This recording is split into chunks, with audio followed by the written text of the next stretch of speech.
लिल्लाह नहमदुहु व नस्तईनुहु व नस्तगफिरुहु व नु'मिनु बिही व नतवक्कलु अलैहि व नऊज़ु बिल्लाहि मिन शुरूरि अनफुसिना व मिन सय्यिआति अमालिना मन यहदिहिल्लाहु फला मुदिल्ल लहु व मन युद्लिल फला हादिय लहु व अशहदु अन ला इलाहा इल्लल्लाहु वहदहु ला शरीक लहु वअशहदु अन्ना मुहम्मदन अब्दुहु व रसूलुहु अम्मा बाद। क़ाल अल्लाहु तआला फ़ी कलामिहिल मजीद व फ़ुरक़ानिहिल हमीद क़ुल तआलौ अत्लु मा हर्रम रब्बुकुम अलैकुम अल्ला तुश्रिकू बिल्लाहि शैअ। तमाम किस्म की तारीफ़ात अल्लाह वहदहु ला शरीक खालिक़ कायनात मालिक अर्ज़ समा के लिए हैं और लाखों करोड़ों दुरूद व सलाम नाजिल हों उस हस्ती अक़दस मुक़द्दस पर जिनका नामे नामी इसमें गिरामी मोहम्मद अकरम सल्लल्लाहु अलैहि वसल्लम है।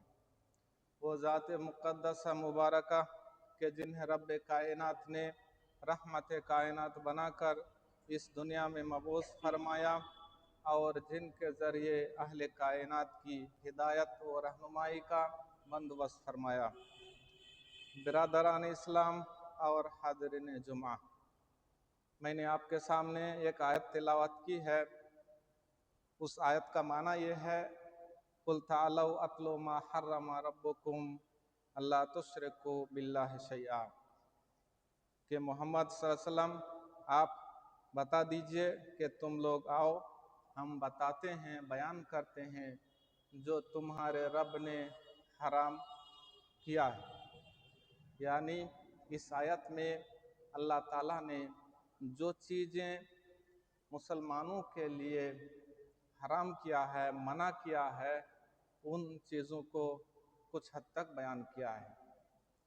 तो वो कौन सी चीज़ें हैं जो बुराइयां हैं, समाज में फैली हुई हैं और लोग उसको करते हैं, इर्तिकाब करते हैं, बचते नहीं हैं, यानी समाजी बुराइयां क्या क्या हैं उसके बारे में आपके सामने बयान करूंगा। और अल्लाह के रसूल की हिदायत रहनुमाई उस बारे में क्या है, अल्लाह ताला ने क्या हुक्म दिया है उसके बारे में, वो तमाम चीज़ें आपके सामने बयान करूंगा।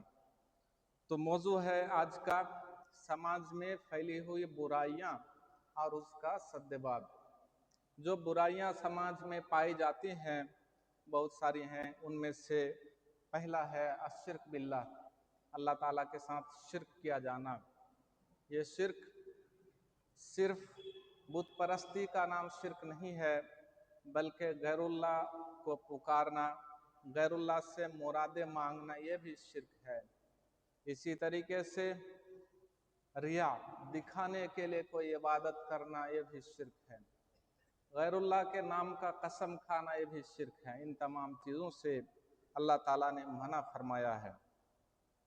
इसके अलावा अल्लाह के रसूल सल्लल्लाहु अलैहि वसल्लम ने फरमाया कि अला उनब्बिउकुम बिअकबरिल कबाइर, क्या तुम्हें सबसे बड़े कबीरा गुनाह के बारे में ना बताऊं?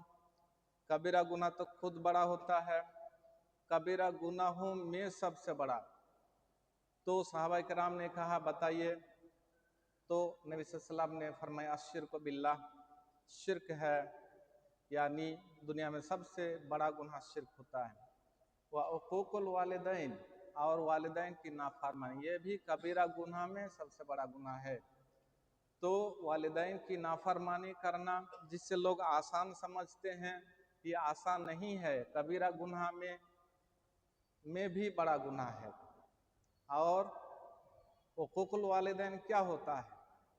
अरबी ज़ुबान में अक़यऊ को माने काटना, रिश्ता को काट देना। गोया कि आप वालिदैन से रिश्ता काट देते हैं, उनसे बातचीत नहीं करते हैं, मेलजोल नहीं रखते हैं, यही उक़ूक़ुल वालिदैन है। इसी चीज़ को कबीरा गुनाह कहा गया है। लेकिन अगर कोई वालिदैन को गाली गलौज करे, उनको मारपीट करे, तो ये कबीरा गुनाह से भी बड़ा कबीरा गुनाह है। सिर्फ उनसे मेलजोल ना रखना, रिश्ता काट देना, ताल्लुकात काट देना, यही कबीरा गुनाह है। अगर कोई उससे बढ़कर गाली गलौज करे और वालिदैन के ऊपर हाथ उठाए तो कितना बड़ा गुनाह हो सकता है, आप अंदाजा लगा सकते हैं। दूसरा हो गया हुकूकुल वालिद। तीसरा क्या है? शहादतुज़्ज़ूर, झूठी गवाही देना। झूठ बोलना तो गुनाह है ही, लेकिन झूठी गवाही देना ये उससे भी बड़ा गुनाह है, कबीरा गुनाहों में बड़ा गुनाह है।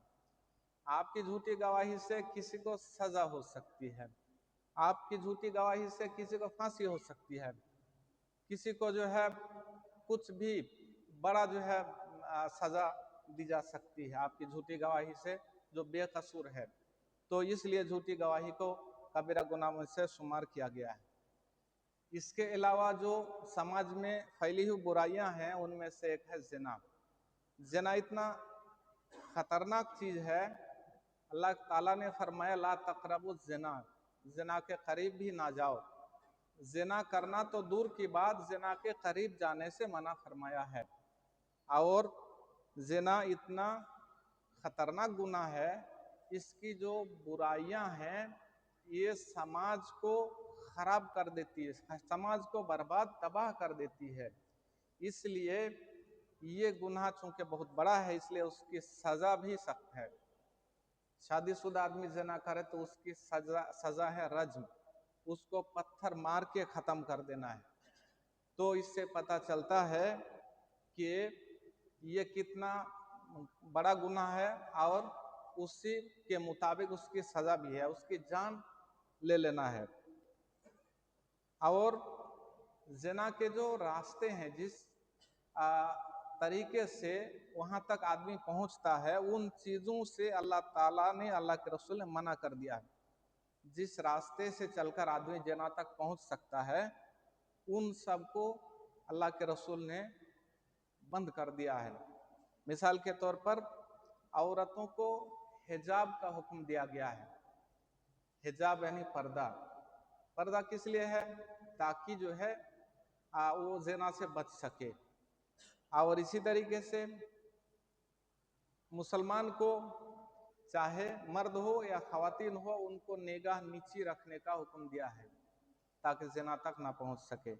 इसी तरीके से अजनबी, एक अजनबी औरत एक अजनबी मर्द को आपस में मिलने से, बात करने से मना किया गया, ताकि इस चीज़ तक पहुंच ना सके।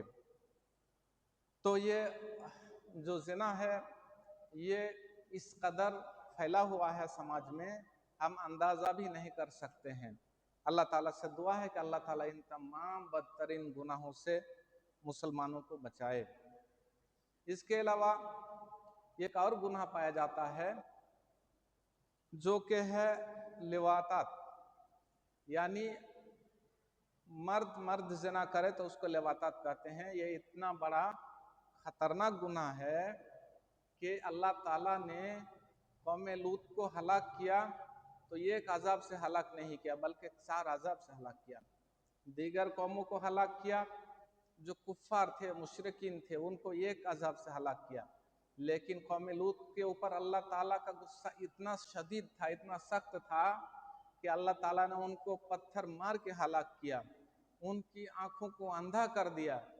फिर तीसरी सजा यह दी कि उस सरजमीन को ऊपर ले जाके पलट दिया और ऊपर को नीचे कर दिया। ये इतना खतरनाक गुनाह है कि अल्लाह ताला उस शख्स की तरफ आंख उठाकर भी नहीं देखेंगे। अफसोस के साथ ये गुनाह जहाँ जहाँ इज्तिमाई लोग रहते हैं, जहाँ हॉस्टल है, आम समाज में भी ये पाया जाता है। अल्लाह ताला से दुआ है कि अल्लाह ताला तमाम इंसानों को, मुसलमानों को इस तरह के बदतरीन गुनाहों से बचाए। एक और बुराई जो समाज में पाई जाती है, अजनबी औरत मर्द का आपस में मिलना। इस ज़माने में बहुत ज़्यादा आम हो चुका है। नबी सल्लल्लाहु अलैहि वसल्लम ने फरमाया ला यख्लुवन्ना रजुलुन बिइम्रातिन इल्ला काना सालिसुहुमा शैतान। एक आदमी, एक औरत जब आपस में तन्हाई में मिलता है तो शैतान होता है उसको फितना में डालने के लिए, ज़िना में डालने के लिए।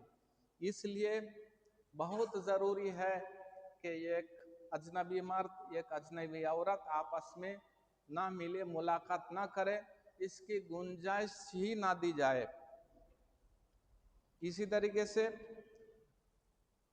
चाहे किसी घर में हो आपस में मिलना, या किसी कार में हो, या किसी सफर में हो, एक अजनबी मर्द एक अजनबी औरत का तन्हाई में मिलना हर हालत में, हर सिचुएशन में मना है, हराम है, क्योंकि वो ज़िना तक पहुंचा सकता है।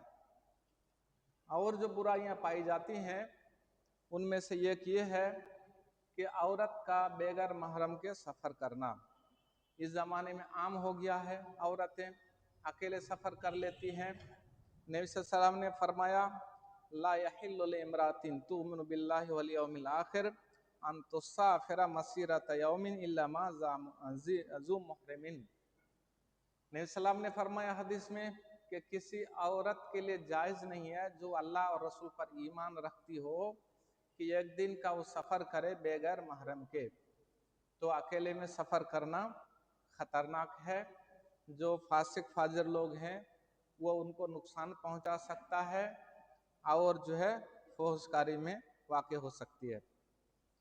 तो इसलिए अकेले तन्हाई में औरत का सफ़र करना हर हाल में गलत है। अगर कहा जाए कि आजकल सफ़र करते हैं बसों में बैठकर, ट्रेन में बैठकर, वहाँ बहुत सारे लोग होते हैं, खतरा नहीं है, लेकिन खतरा कहाँ है? जो पास में बैठेगा वो अजनबी मर्द है और उसका जिस्म इसके जिस्म से टच होगा, छुएगा, ये गुनाह का काम है। इसलिए हर हाल में अकेली औरत को सफ़र करना मना है। हदीस में सख्त मना ही है, नबी सल्लल्लाहु अलैहि वसल्लम ने सख्ती से मना किया है। इसके अलावा जो बुराई पाई जाती है इस समाज में वो है दयूस होना। दयूस किसको कहते हैं? नबी सल्लल्लाहु अलैहि वसल्लम ने हदीस शरीफ में फरमाया, सलासतुन कद हर्रमल्लाहु अलैहिमुल जन्नह मुदमिनुल खम्रे व दयूस अल्लज़ी युक़िर्रु फ़ी अहलिही अल खुबुस। 3 तरह के लोग हैं जिन पर अल्लाह ताला ने जन्नत को हराम करार दिया है। पहला शख्स है शराब को पीने वाला, जन्नत को हराम करार दिया है। दूसरा है वो शख्स दयूस। दयूस कौन है? अल्लज़ी युक़िर्रु फ़ी अहलिहिल खुब्स, जो अपने परिवार में, अपने अहल में, घर में गलत चीज़ को देखकर भी आंख बंद कर लेते हैं। गलत चीज़ होते हुए देखते हैं लेकिन वो रोकते नहीं है, टोकते नहीं है, वो है दयूस। मिसाल के तौर पर उसकी बच्ची है, बेटी है, या बहन है, या बीवी है, किसी गैर मर्द से फ़ोन पे बात करती है या मेलजोल रखती है और वो आदमी चुपचाप जो है उसको सह लेता है, बर्दाश्त कर लेता है, कुछ नहीं बोलता है, ना रोकता है, तो ये शख्स है दयूस और इसके लिए जन्नत हराम है। अल्लाह के रसूल ने फरमाया कि जन्नत हराम है। तो आप हरगिज़ ऐसा ना करें और ना समाज में ऐसा होने दें। समाज में कहीं गलत हो रहा है तो आपकी भी जिम्मेदारी है कि आप उसको रोकें, क्योंकि नबी सल्लल्लाहु अलैहि वसल्लम ने समाज की मिसाल एक कश्ती की दी है। कश्ती में सवार सारे लोग एक कश्ती में सवार हैं, उनमें से कोई शख्स अगर कश्ती में छेद करता है, सुराख बनाता है, तो सारे लोग डूबेंगे। इसी तरीके से समाज में एक शख्स अगर बुराई करता है, लोग नहीं रोकते हैं, तो तमाम को जो है तबाही तक पहुंचाएंगे वो शख्स। इसलिए समाज में कुछ गलत हो रहा है तो रोकना आपकी जिम्मेदारी बनती है। हदीस में है, मन रआ मिनकुम मुनकरन फल्युगय्यिरहु बियदिही, तुम में से जो शख्स मुनकर काम देखे, गलत काम होता हुआ देखे अपने समाज में, गांव में, तो उसको जरूर रोके। अगर रोकने की ताकत ना हो तो जुबान से मना करे, नहीं तो दिल से बुरा जाने। हर शख्स की जिम्मेदारी है। इसी तरीके से समाज में जो फैली हुई बुराइयां हैं उनमें ये है, सामान जो बेचते हैं उसके ऐब को छुपा लेते हैं। उसके ऐब को छुपाना नहीं है। नबी सल्लल्लाहु अलैहि वसल्लम एक दिन बाजार में घूम रहे थे, एक आदमी अनाज बेच रहा था। नबी सल्लल्लाहु अलैहि वसल्लम ने हाथ डाल दिया उस अनाज के अंदर, नीचे देखा कि भीगा हुआ है, ऊपर सूखा है। कहा कि तुमने ऐसा क्यों किया? तो कहा अल्लाह के रसूल बारिश हो गई थी और वो भीग गया। तो कहा कि ऊपर और नीचे एक जैसा होना चाहिए, अंदर भीगा है तो ऊपर भी भीगा होना चाहिए, ताकि लोग देख करके ले सकें। अगर उसको पसंद है तो भीगा हुआ ले, नहीं तो ना ले। इसी तरीके से कोई भी सामान है जो आप बेच रहे हैं और उसके ऐब को छुपा लेते हैं, वो गलत बय है और उसकी जो है बरकत मिटा दी जाती है। दूसरी हदीस में है, नबी सल्लल्लाहु अलैहि वसल्लम ने फरमाया अलबैयान बिल खियार मालम यतफर्रका फ़इन सदका व बय्यना बुरिका लहुमा फी बैइहिमा। कहा कि बेचने वाला खरीदने वाले दोनों को इख्तियार है, जब तक अलग ना हो जाए वापस कर सकता है। अगर फ़इन बय्यना, दोनों ने बयान कर दिया, बेचने वाले के सामान में जो ऐब है वो बयान कर दिया, ये ऐब है, उसके बाद आप लेना चाहें तो ले सकते हैं। बयान कर दिया तो जो है उसकी बाई में बरकत होती है। वाइन का तमा, अगर छुपाया, मोहिकत बरकतो बैहिमा, अगर ऐब को छुपा के बेच लिया तो उसकी बरकत मिटा दी जाती है। बेच करके वो पैसा तो हासिल कर लिया, लेकिन उस पैसे में बरकत नहीं होती है। तो आप हरगिज हरगिज किसी सामान का ऐब छुपा करके ना बेचें। एक और चीज जो बाजारों में देखी जाती है, पाई जाती है, बयुन्नज, धोखा देने का भय। कैसे धोखा देते हैं? जो बेचने वाला है उसका एक दोस्त होता है और उसको बढ़ा देता है। मिसाल के तौर पर कोई एक बैल या गाय बेचने के लिए गया है, खरीदने वाले ने उसकी कीमत 20,000 लगाई है, लेकिन बेचने वाले का एक दोस्त आता है, उसको खरीदना नहीं है लेकिन रेट बढ़ाने के लिए वो बोलता है कि 22,000। जब 22,000 बोल दिया तो खरीदने वाला 23,000 में उसको खरीद लेता है। तो ये जो नुकसान हुआ किसकी वजह से? धोखा देने वाले की वजह से। इस तरह का धोखा वाला बैय सख्त हराम है, सख्ती से नबी सल्लल्लाहु अलैहि वसल्लम ने मना किया है। इसी तरीके से दलाली का जो कमाई है, चाहे माल मवेशी की दलाली हो या जमीन की दलाली हो, ये दलाली वाली कमाई गलत कमाई है। नबी सल्लल्लाहु अलैहि वसल्लम ने फरमाया ला सिमसार फिल इस्लाम, इस्लाम में दलाली नहीं है।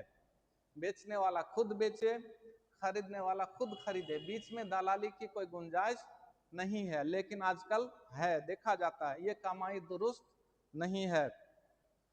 इसके अलावा जो समाज में पाया जाता है, जुआ और लॉटरी। अल्लाह ताला ने फरमाया इन्नमल खम्रो वल मैसिर वल अंसाब वल अज़लाम रिज्सुम मिन अमलि शैतान। मैसिर के माना होता है जुआ। जुआ क्या चीज है? जो सट्टा लगाते हैं। आज के ज़माने में लॉटरी भी खेलते हैं, लॉटरी भी जुआ की एक किस्म है। लॉटरी भी जुआ की एक किस्म है, तो वो भी हराम है। इसी तरीके से लाइफ इंश्योरेंस, ये भी जुआ की एक किस्म है, वो भी जायज़ नहीं है। लाइफ इंश्योरेंस और किसी और चीज़ का इंश्योरेंस, ये हलाल कमाई नहीं है, सही कमाई नहीं है, इससे बचना चाहिए। इसके अलावा जो समाज में बुराइयां हैं, उनमें से एक है किसी की ज़मीन को हड़प लेना, दूसरे की ज़मीन को हड़प लेना। इसमें सख्त गुनाह है। दो हदीस है इसमें। एक हदीस में अल्लाह के रसूल ने फरमाया जिसने किसी का ज़मीन थोड़ा सा भी हड़प लिया, क़यामत के दिन उस ज़मीन का 7 तबक ज़मीन उसके गर्दन पे लटका दिया जाएगा। कितना वजनी होगा, कितनी तकलीफ होगी, उसको अंदाज़ा लगाइए। दूसरी हदीस में है कि 7 तबक ज़मीन वो धंसता रहेगा। जिसने भी किसी की ज़मीन हड़प ली, ज़बरदस्ती ले लिया, जानते हुए कि गलत है, वो जो है उस ज़मीन में धंसता रहेगा क़यामत के दिन, 7 तबक ज़मीन तक धंसता रहेगा। ये सज़ा है उनके लिए। और उसके अलावा जो बुराइयां समाज में पाई जाती हैं, उनमें से एक ये है कि मजदूर से काम करा लेते हैं और उसको पैसा देने में टाल मटोल करते हैं। ये भी सख्त गुनाह का काम है। उससे काम करा लिए, पैसा देने में टाल मटोल कर रहे हैं, आज नहीं कल परसों, यहाँ तक के बाज़ वक़्त पंचायती करना पड़ता है, बाज़ वक़्त कोर्ट का चक्कर लगाना पड़ता है। ये सब करना बहुत ही गुनाह का काम है। नबी सल्लल्लाहु अलैहि वसल्लम ने फरमाया आतुल अजीर हक़्क़हु क़ब्ला अन यजुफ़ ग़ैरुहु, मजदूर को उसका हक दे दो, उसके पसीना सूखने से पहले। जैसे काम करके घर आया फौरन उसको दे दीजिए पैसा, अगर नहीं है तो 1 दिन या 2 दिन, ज्यादा देर नहीं करना है। लेकिन कुछ लोग होते हैं, उनकी आदत होती है पैसा रहते हुए भी उसको टाल मटोल करते हैं, आज नहीं कल आओ परसों आओ, इस तरह परेशान करते हैं, यह सख्त गुनाह का काम है। इसी तरीके से कुछ लोग अपने औलाद में इंसाफ नहीं करते हैं, बराबरी नहीं करते हैं, एक बेटा को बहुत दे दिया दूसरे को नहीं दिया, ये बहुत ही गलत काम है। नोमान बिन बशीर एक सहाबी हैं, उनके वालिद साहब ने उनको एक गुलाम जो है हदिया में दिया, और उनके वालिद नबी सलाम के पास आए, कहा कि आप गवाह रहिए, मैंने इसको एक गुलाम हदिया में दिया है। नबी सलाम ने पूछा क्या तुम सारे बच्चे को इतना दिए हो? कहा कि नहीं। तो कहा कि इसको वापस करो, और मैं इस पे गवाह नहीं रहूंगा, ये बहुत गलत काम है और बदतरीन काम है, इस पे मुझे गवाह ना बनाओ। तो उसको वापस करवाया। तो इससे पता चला कि एक लड़का को देना दूसरे को नहीं देना सख्त गुनाह का काम है। इसी तरीके से लड़कों को देना लड़कियों को महरूम करना, ये भी सख्त गुनाह का काम है, समाज में पाया जाता है। जब आदमी मरता है तो सारी जमीन या अक्सर जमीन लड़कों को दे दिया जाता है, लड़कियों को महरूम कर दिया जाता है, ये बहुत बहुत सख्त तरीन गुनाह है इसमें। और शरीयत ने जो हक मुतयन किया है, लड़का का आधा, लड़का अगर 2 बीघा पाएगा तो लड़की 1 बीघा पाएगी, इससे कम देना उसके साथ जुल्म है। क़यामत के दिन आपका गरीबान पकड़ा जाएगा, आपसे उसका हिसाब बदला लिया जाएगा, आपका नेकी काट के उसको दिया जाएगा। इसलिए हरगिज हरगिज अपनी औलाद में नाइंसाफी ना करें। इसी तरीके से समाज की जो बुराइयां हैं, उनमें शराब पीने की बुराई भी बहुत ज्यादा आ चुकी है। हदीस में है, नबी सलाम ने फरमाया, इन्ना अल्लाह अहदन यशरबल मुस्किरा यस्कियाहु मिन तीनतिल खबाल। जो दुनिया में शराब पिएगा, अल्लाह ताला उसको क़यामत के दिन जो अहले जहन्नम का पीप है वो पिलाएगा। अहले जहन्नम आग में जलेंगे, उससे जो पीप निकलेगा वो पिलाया जाएगा किसको? शराब पीने वाले को। और भी सख्त सजाएं हैं बहुत सारी हदीसों में, तो ये बदतरीन गुनाह है, इससे बचना चाहिए। इसी तरीके से जो बुराई इस समाज में है, उनमें से एक ये है कि मर्द आदमी भी सोना पहन लेता है, कभी चैन की शक्ल में, कभी अंगूठी की शक्ल में। सोना और रेशम मर्दों पे हराम है। हदीस में है, नबी सलाम ने एक हाथ में सोना लिया और एक हाथ में रेशम का कपड़ा लिया और कहा, हाजानी हरामुन अला ज़ुकुर उम्मती, ये दोनों चीज हराम है मेरे उम्मत के मर्दों पर। तो सोना पहनना मर्दों पर सख्त हराम है और औरतों के लिए हलाल है। इसी तरह रेशम का कपड़ा पहनना भी हराम है। तो काफी लोग ऐसा करते हैं, अंगूठी पहन लेते हैं सोने का, चैन पहन लेते हैं वगैरह वगैरह। उसी से मिलता जुलता एक और जो है बुराई समाज में है, मर्दों का औरतों से मुशाबहत इख्तियार करना। औरतें जो चीज पहनती हैं वो मर्दों का पहन लेना। मिसाल के तौर पर कुछ लड़के कान को छेदा लेते हैं, कान में जो है बाली पहन लेते हैं, ये औरत से मुशाबहत है, इस पर लानत है अल्लाह के रसूल की, अल्लाह ताला की लानत है। इसी तरीके से कुछ लोग गले में चेन डाल लेते हैं, वो औरत का काम है, मर्दों का काम नहीं है, चाहे सोने का हो किसी चीज का हो, वो नहीं पहनना चाहिए। तो इस तरह अल्लाह ताला ने मर्द बनाया है, मर्द की तरह रहें, औरत बनाया है तो औरत की तरह रहें। नबी सल्लल्लाहु ने हदीस में फरमाया, लाना रसूलुल्लाह सल्लल्लाहु अलैहि वसल्लम अलमुतशब्बिहीना मिनर रिजाल बिन निसा, जो मर्द है औरत से मुशाबहत इख्तियार कर उस पर लानत है। इसी तरह औरत है मर्द से मुशाबहत इख्तियार कर रही है, मर्द के कपड़े पहन लेती है, उस पर भी लानत है। तो ये चंद बुराइयां हैं जो समाज में पाई जाती हैं, आपको उस पर ध्यान रखना चाहिए। आपके सामने हो रहा है तो उसको रोकना चाहिए। वरना आप भी जिम्मेदार हैं। आपके गांव में, आपके समाज में कोई गलत चीज हो रही है, बुराई हो रही है, तो आपको रोकना टोकना आपकी जिम्मेदारी है। अल्लाह ताला से दुआ है कि अल्लाह ताला हमें तमाम बुराइयों से, तमाम गुनाहों से पाक साफ रखे। बारकल्लाहु लना व लकुम फिल कुरआनिल अज़ीम व नफ़अना व इय्याकुम बिमा फ़ीहि मिनल आयाति वज़ ज़िक्रिल हकीम। इन्नहु तआला जव्वादुन करीम व मलिकुम बर्रुर रऊफुर रहीम।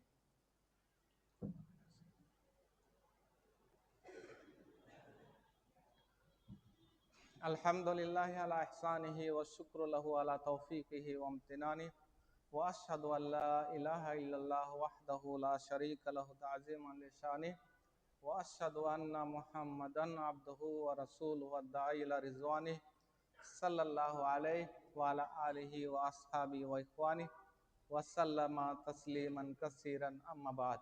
बिरादरान इस्लाम, जो बुराइयां समाज में हैं उनमें से ये भी बुराई है कि जब 5 आदमी 10 आदमी बैठते हैं कहीं पे, तो ऐसी बात पे चर्चा शुरू कर देते हैं जिस बारे में उनके पास कुछ भी इल्म नहीं है। जब बैठते हैं तो ईरान अमेरिका जंग पे बात करने लगते हैं, फला मुल्क को गाली देते हैं, फला को गाली देते हैं, जबकि उसके बारे में उनके पास कोई जानकारी नहीं है। कुरान में सख्ती से मना किया गया है कि जिस बारे में आपको जानकारी नहीं है उस बारे में बात ना करें। मुख्तसर तौर पर अभी जो ईरान अमेरिका की जंग है, जो कुछ दिन के लिए बंद हुई है, उस बारे में हमारा मौक़िफ़ क्या होना चाहिए, हमारे सामने सही क्या है, गलत क्या है। तो हमारे सामने सही और गलत आपके सामने बयान कर रहा हूँ कि जो ईरान है उसको काफ़ी लोग हमदर्दी दिखाते हैं कि हमारा मुसलमान भाई है और जो है उनका साथ देना चाहिए वगैरह वगैरह। जो साथ नहीं दिया उनको जो है गाली देते हैं, बहुत बुरा भला कहते हैं। तो आपको क्या करना चाहिए? सही बात यह है कि जो है ईरान कोई अच्छा मुल्क नहीं है, वहाँ के जो लीडर हैं अच्छे लोग नहीं हैं। किस वजह से अच्छे लोग नहीं हैं? 2 सबब मैं बता रहा हूँ। पहला सबब यह है कि जो शिया हैं उनके अकीदे बहुत ज़्यादा ख़राब हैं। उनके अकीदे ऐसे हैं, 10 से ज़्यादा अकीदे ऐसे हैं कि ये एक अकीदा काफिर होने के लिए काफ़ी है। वैसा एक अकीदा किसी के पास है तो काफिर हो जाता है, जबकि उसके पास 10 से ज़्यादा अकीदे हैं तो वो 10 बार काफिर हैं। इसलिए जो काफिर हैं वो हमारा दीनी भाई, मुसलमान भाई नहीं हो सकता। क्या क्या खराब अकीदे हैं उनके पास? पहला, वो तमाम सहाबा को काफिर कहते हैं। अबू बकर सिद्दीक, उमर बिन खत्ताब, उस्मान, जितने सहाबा हैं सब काफिर हो गए। एक मुसलमान दूसरे को काफिर कहे तो खुद काफिर हो जाता है, लेकिन जो सहाबा को काफिर कहे उसका क्या नतीजा होगा आप अंदाजा लगा सकते हैं। दूसरा, उनके नजदीक उनकी किताबों में लिखा है कि अबू बकर सिद्दीक, उमर बिन खत्ताब, इनको लानत करना, गाली देना नेकी का काम है। वो लोग सुबह शाम लानत करते हैं अबू बकर सिद्दीक पर, उमर बिन खत्ताब पर, आयशा रज़ियल्लाहु अन्हा पर गालियां देते हैं और नेकी समझते हैं। जो ऐसे सहाबा जो बेहतरीन लोग हैं दुनिया में, उनको गाली दे और सहाबा को गाली दे, लानत करे, वो मुसलमान हो सकता है क्या? तीसरा, उनका इल्ज़ाम है कि आयशा रज़ियल्लाहु अन्हा, हफ्सा रज़ियल्लाहु अन्हा, उनके वालिदैन अबू बकर सिद्दीक, उमर बिन खत्ताब, उन्होंने मिल करके नबी सल्लल्लाहु अलैहि वसल्लम को जहर देकर मार डाला है। नबी सल्लल्लाहु अलैहि वसल्लम को जहर दिया। आप सोच सकते हैं ऐसा कोई इल्ज़ाम लगाएगा? ये उनकी किताबों में लिखा है। ये बदतरीन इल्ज़ाम है, ये बदतरीन इल्ज़ाम, इससे आदमी काफिर भी हो जाता है। और उनके अकीदे क्या हैं? उनके 12 इमाम होते हैं। जो ईरानी शिया हैं उनके 12 इमाम वो मानते हैं। कहा कि ये 12 इमाम नबियों से बढ़कर हैं, फरिश्तों से बढ़कर हैं। जो नबी से बढ़कर आपने किसी इंसान को माने वो मुसलमान रह सकता है? नहीं रह सकता है, तो वो मुसलमान नहीं है। 12 इमाम का दर्जा, उनके जो लीडर हैं खुमैनी, उसने कहा कि हमारे इमामों का दर्जा इतना ऊंचा है कि कोई नबी भी पहुंच नहीं सकता, फरिश्ते भी नहीं पहुंच सकते हैं। इसके अलावा उनका अकीदा क्या है? उनका जो आखिरी इमाम है, कहते हैं वो जो है हिसाब किताब लेगा। हमारे अकीदे में अल्लाह ताला हिसाब किताब लेगा और उनके अकीदे में उनका इमाम हिसाब किताब लेगा। तो ये क्या मुसलमान हो सकते हैं जो इत्तेकाद रखता है कि एक इंसान हिसाब किताब लेगा जो अल्लाह का काम है, तो कैसे वो मुसलमान हो सकते हैं। इसके अलावा कुरान मजीद जिसे हम पढ़ते हैं मानते हैं और इसमें एक हर्फ भी रद्द बदल नहीं हुआ है, वो लोग कहते हैं कि हमारा कुरान नहीं है। हमारा कुरान इससे 3 गुना बड़ा है। कहाँ है उनका कुरान? उनका आखिरी इमाम पहाड़ के अंदर लेके छुपा हुआ, आज तक जाहिर नहीं हुआ है। तो उनका कुरान ये नहीं है जो हम मानते हैं। जब उनका कुरान अलग है तो मुसलमान कैसे हो सकता है। दूसरा, करबला की जियारत। करबला तो नाम सुना होगा आप लोगों ने। उनके नजदीक करबला की जियारत करने से 10 लाख हज के बराबर सवाब है। अब हज कौन करेगा? जो हज से ज्यादा फजीलत करबला की बताए, जो करबला का जिक्र हदीस में नहीं है। अल्लाह के रसूल के ज़माने में करबला का जिक्र ही नहीं था। कहा कि उसकी ज़ियारत हज से 10 लाख गुना ज़्यादा है, तो वो मुसलमान कैसे रह सकता है। इसी तरीके से करबला की मिट्टी खाने की फजीलत है।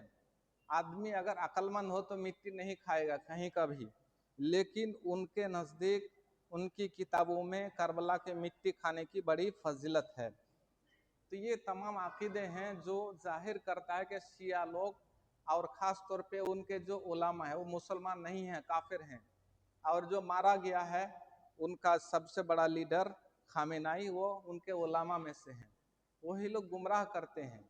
उलामा का फतवा है कि शिया जो आवाम उन्नास है बेचारे को पता नहीं है, वो काफिर नहीं है, लेकिन जो उनके उलामा है पगड़ी वाले हैं जो उनको गुमराह करते हैं, वो उनके काफिर होने में कोई शक नहीं है।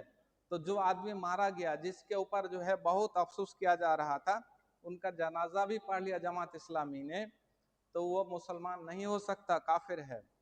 ये तो हुआ उनके अकायद। अब उन्होंने जो मुसलमानों को नुकसान पहुंचाया है, मुसलमानों का कत्लेआम किया, उसका भी सुन लीजिए। मुल्क शाम में एक मुल्क है सीरिया, वहां पे ईरान ने बशर अल असद के साथ मिलकर तकरीबन 6 लाख मुसलमानों का कत्लेआम किया है। यहूदियों ने आज तक जितने कत्लेआम किए हैं 2 लाख से कम है। ईरान ने बशर के साथ मिलकर अकेले 6 लाख मुसलमानों का कत्लेआम सीरिया में किया है। इसी तरीके से यमन में उन्होंने जो है गुंडे पाल रखे हैं जिनको हौसी बागी कहा जाता है। उन लोगों ने 2 लाख से ज्यादा अहले सुन्नत का कत्लेआम किया है। और इसी तरीके से इराक के अंदर भी तकरीबन इसी तरह मुसलमानों को अहले सुन्नत को मारा है।